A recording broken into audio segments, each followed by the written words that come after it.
Welcome to the Rewild Gear podcast. Modern life, society, and responsibilities have domesticated us. But now it's time to rediscover your adventurous side.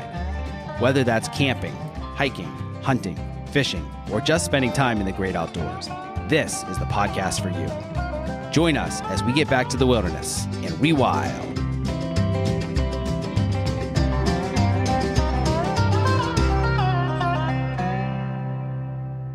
Mark Cassman, Tennessee Pirate, Cornflake, Dirty Pirate Hooker, all the above.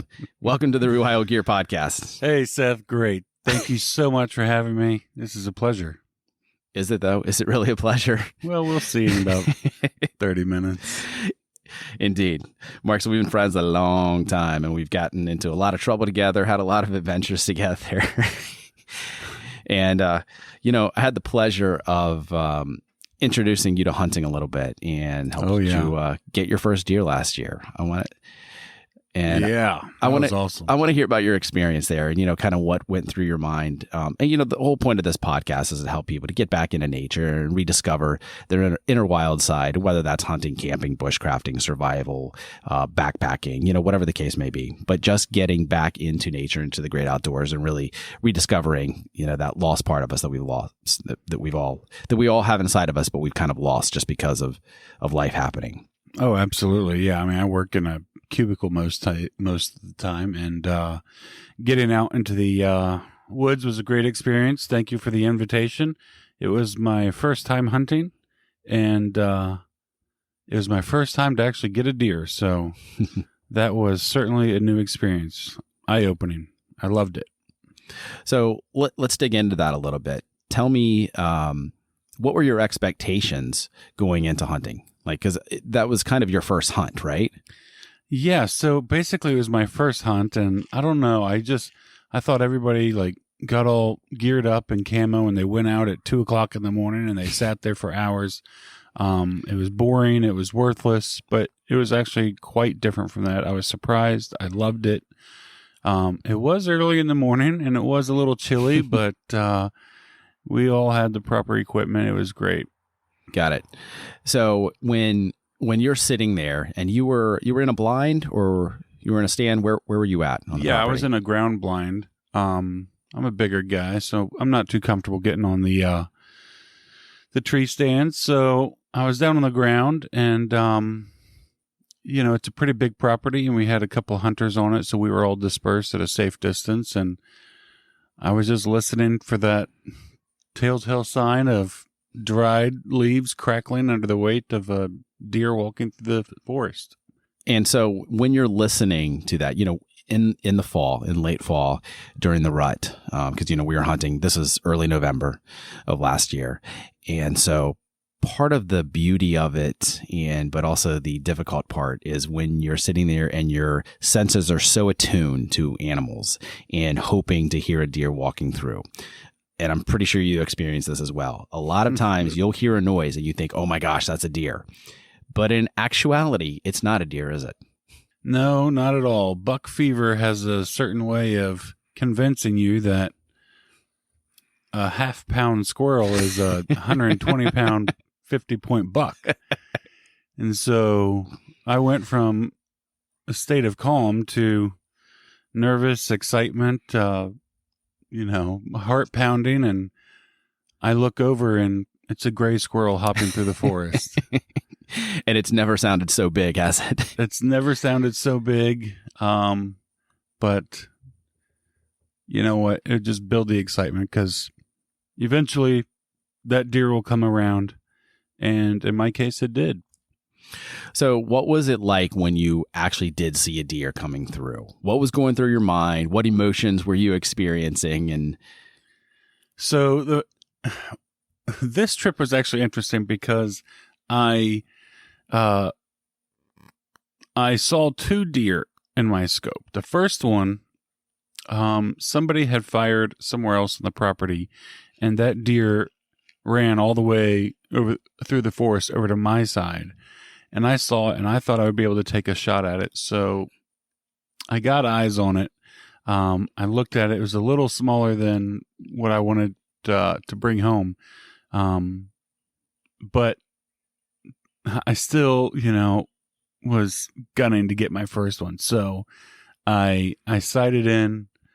The darn thing was looking at me eye to eye, and I was like, "Oh my gosh!" And you locked eyes. Am I man enough to do this? Can I take a deer that's looking right at me?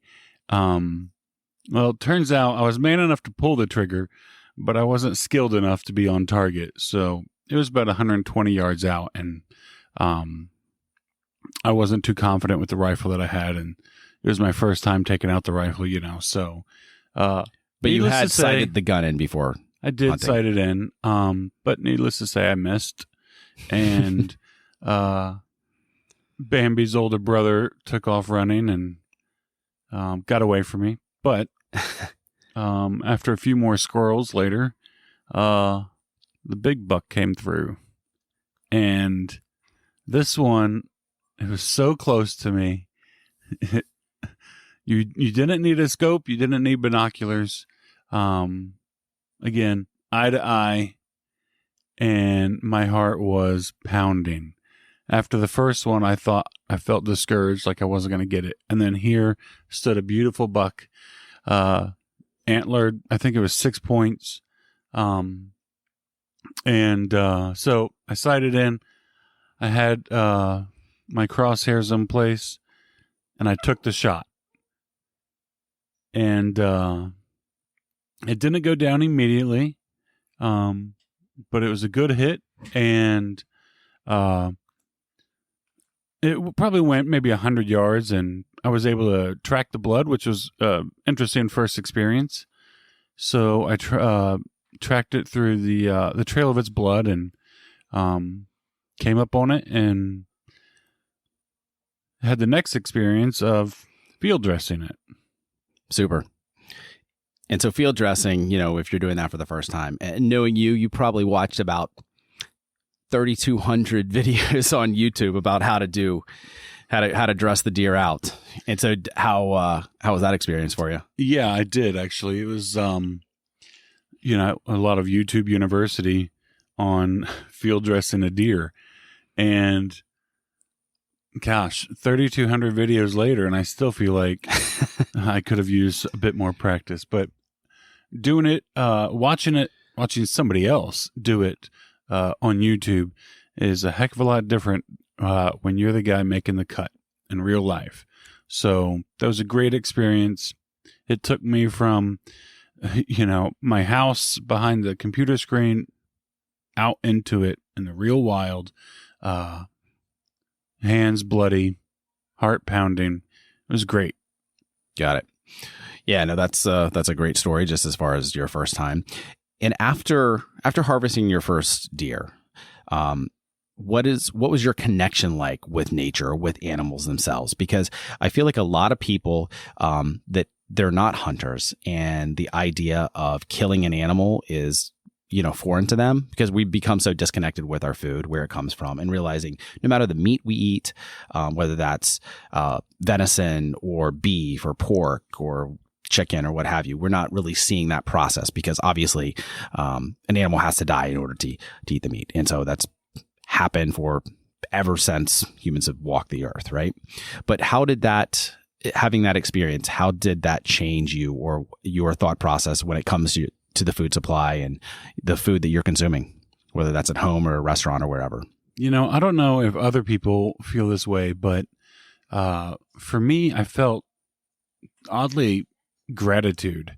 I was just thankful for the deer that was going to provide me a lot of meat for the next year, and a greater appreciation, I guess, for the overall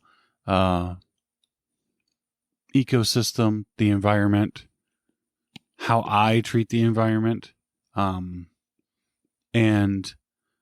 not taking for granted that not only does an animal have to die in order for somebody to eat, but the inverse, which was made very concrete, is that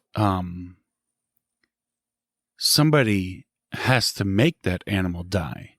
So there's always somebody behind the trigger, whether it's done in a commercial farm, or whether it's done out in the wild, there's a human being that has to make the decision to take the life of an animal for the purpose of food. So I always knew kind of abstractly, as a concept where food came from, but I never encountered the feeling of personally being the one to take the life of the animal. So that was made very, personal through that experience. It was great.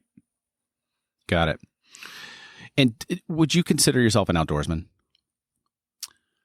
Yeah, I would. I loved being outside as a child. I would go outside and I'd make forts and build traps and dig holes as, booby traps. Of course, I often played by myself, so nobody ever came out there, but I really enjoyed it. I had a BB gun. I had a slingshot.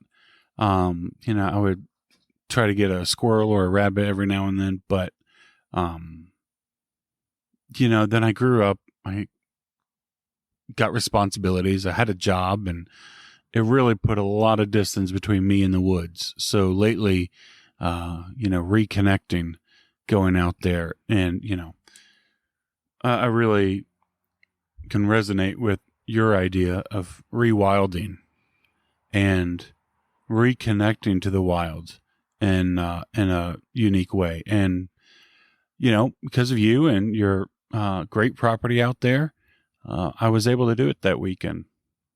Yeah, I appreciate that. Yeah.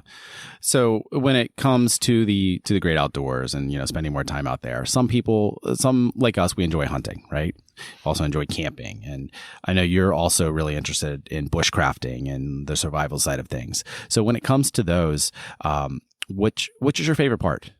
Do you like the hunting side the best? Do you like trying to create your own things, whether that's, you're carving out a spoon or something for the bushcraft side, or just kind of the preparedness survival mentality? Because, it's different strokes for different folks. Yeah, I think my enjoyment mirrors the level of experience that I have with it. I've done a lot of bushcrafting, a lot of survival stuff, and I absolutely love that. And that's where the bulk of my experience is in. But only going hunting once in my life, I haven't really built up that same level of love for it. But it is a completely different experience. You are having to leave your base camp. You are having to go out and track it. And you're genuinely seeing signs of life. And you're following those, game trails, small game trails, big game trails. And you're then, trying to position yourself based on the surrounding terrain and the geography, that where would I be in the best spot to take a shot or to see the most terrain around me for an incoming deer. So, I've got a great love for hunting now, and I hope to do more of it soon. So if there's any trip that you could take when it comes to hunting or just camping or backpacking or what have you, what would be your dream trip? Location, time spent, activities, etc.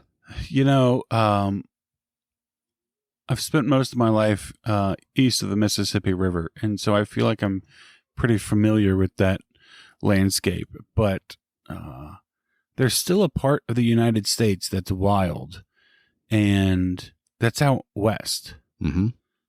Kind of the Dakotas, Montana, Wyoming. And then I certainly love the desert. So Nevada, Arizona, New Mexico. I don't know what the hunting is like out there, but in the Northwest, the plains, the Badlands, you always see big elk or something else, huge game coming out of those hunts, at least on the videos that I watch. So I think that would be a dream trip. Got it. That would be a lot of fun. So earlier this year, we took a trip out to Wyoming near Yellowstone and did some camping, and we weren't hunting, but, basically just kind of living in the woods for about a week. and just kind of did some dispersed camping and hiking and saw a lot of wildlife. What was that experience like for you, and how did that change your idea of the wilderness and getting back to nature, and just either your appreciation or enjoyment of it, or your whole experience there? Wyoming was amazing. I live in the city. I'm from Tennessee, and so there's a lot of noise. There's a lot of air pollution. Not as bad as, real big cities, but when you get out into the wild out in Wyoming, everything is clear and clean. The sky is a proper shade of blue, as opposed to this milky white haze kind of blue. Smog that we're familiar with. The rain felt cleaner. The rivers, you didn't need a filtered shower with a nice shower head. No, you can just get right into the river and rinse off, and it was great. The other thing that was cool, about that trip was we were in an environment where not only could we hunt, but we could also be hunted, which was an eye-opening experience. You have to walk around always prepared with something. If I remember correctly, you were a little scared of the possibility of coming across a bear. Yeah, I may have been. I may have been more keenly aware of. Hey, bear! I may have been more keenly aware of the sharpness of their claws and their teeth than you were, but I ain't ever scared. Luckily for me, we never saw anything, and or at least we never saw anything that was coming to attack us. We did see some tracks. There's a bunch of wildlife out there. Yeah, I loved Wyoming. I would go again. I think everybody should go out west. It's great. If you could name a favorite book or movie about the outdoors, or nature, or hunting, or anything surrounding the topics we've been talking about, what would it be? What was the name of that? What was the name of that story? Was it Call of the Wild or Into the Wild? Into the Wild, yeah. John Krakauer. Alexander Supertramp or something like that. Christopher McCandless. Yeah, McCandless. Great story. I can kind of relate to some of the reason why he wanted to leave and get out there. And I like that, at least in the movie that I saw. It really documented not just his experience out in the wild, but really his journey to at least get out there. And I think that's where a lot of us are now. We are kind of stuck where we are in a sense, and we're longing to be out into the wild. And so we all have to make our own journey out there. Now it could be simple as taking a weekend trip or going out for the night into the nearby state forest. But still, we all have to journey while we're out there. And then once we're there, it really puts to test the skills that, we've all developed. Yeah. So I think that's a good point. And that's a great book, a great movie. I mean, just the name, even Into the Wild. And I think that really hits on a tenet of what we're trying to do with Rewild Gear, as far as to help people get back into nature and explore the great outdoors. And in that book, in that story, which it's based on a true story, where Christopher McCandless decided to throw off the shackles of modern life and get rid of everything. And his, if you want to call it a privileged upbringing, he came from a little bit of money and stuff, and basically just go into the great wilderness in Alaska and kind of live off the land, or off of nature. And it's somewhat tragic because he did die. But just seeing how unprepared he was for that. But do you feel like there's something in all of us that still wants to get back into the great outdoors and test our mettle and see if we can survive? If we have those skills and abilities that most people don't utilize every day because we're either stuck in a cubicle or we're in an urban environment. All of those things that modern life, I mean, the conveniences are fantastic. We can all agree with that. I mean, indoor plumbing, running water, grocery stores, Uber, delivery for Amazon Prime, etc. But I feel like there's this little something inside all of us that is still begging to be freed and get out there in the great outdoors, and to just see if we still have those skills, if we can make it, if without those modern conveniences, can we survive? What do you think? Yeah, I think not only do the men that I know want to kind of get out there and test their abilities and reconnect, but I also think that we need to. Yeah, I also think that we need to get out there and reconnect and test our capabilities. Can we reach back into our ancestral memories and, start a fire or build a shelter or collect water? Yeah, I absolutely believe that. Yeah, exactly. So for someone who they feel that call themselves internally, they have this hunger to get into nature, to spend more time there. What advice can you give someone who, they're a desk jockey stuck in a cubicle, working for the man, or maybe they own a business or what have you, but they want to experience that. What advice can you give someone as far as to just be able to get started or expand their horizons when it comes to what they're made of and getting back into nature? Yeah, I would say start small, but start immediately. Get yourself a good, sharp, high quality knife, well made, and go out for a couple of hours out into the nature and just walk around or just reconnect with the sounds, the sights, get familiar with the changing of the seasons. And then maybe the next step would be to do an overnight camp, get a tent, or even car camp. If you don't have a tent, or if you're in an environment where tent camping is not permitted, just camp out in your car. And then the next step would be like a weekend long trip. And then once you realize that you can camp and have a good time out for a weekend, then you could do it for a week, or after that, a 2-week trip. So you don't need a lot to begin. I would just say a basic starter kit would be a quality knife and a fire starter of some kind. And then over time, 1 day at a time, or 2 days, or a 3-day weekend, practice those skills. You'll find it's a lot of fun, and it's easier to get to than you previously thought. Thanks for that. Yeah, that's great information.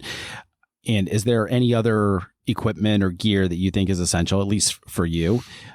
What is your favorite gear that you always bring with you when you're going into the great outdoors? So I will always have a knife or two. I will always have a fire starter or two. And I say two because the concept of redundancy is important when it comes to a survival situation. And any camping trip could quickly become a survival situation.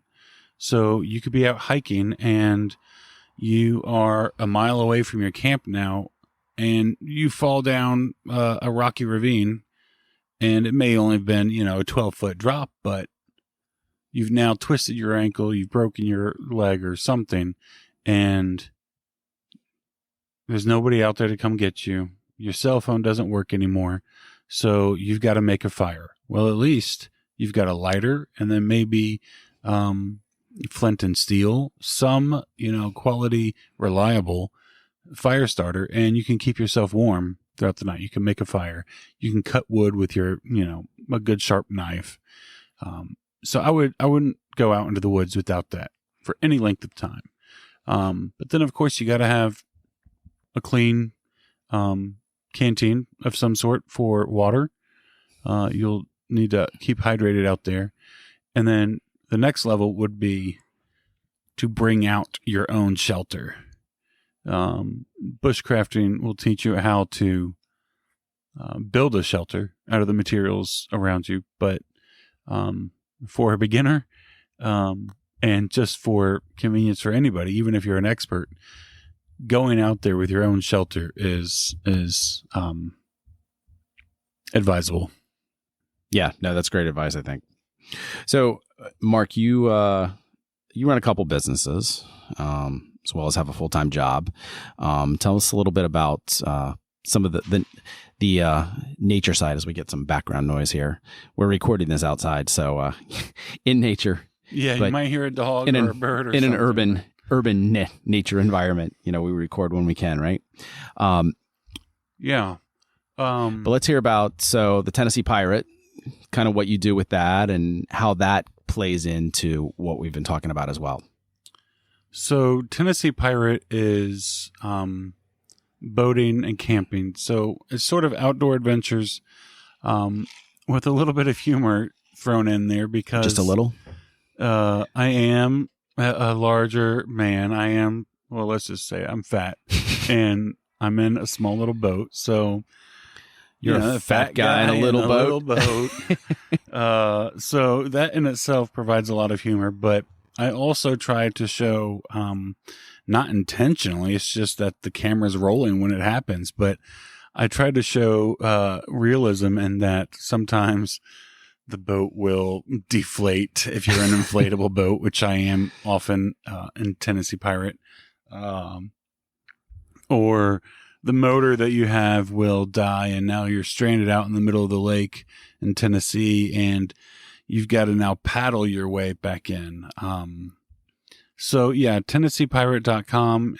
The YouTube is Tennessee Pirate, and I'm basically just documenting my adventures out there, and maybe I'll even get to put in some hunting videos on there. Hey, there you go.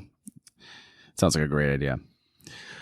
Okay, well, Mark, I think we've about come to the end of our time today. This has been fun. Any closing thoughts you have as far as all the stuff we talked about: hunting, survival, bushcraft, camping? Well, first, thank you for having me. This has been a pleasure. It's been a lot of fun, but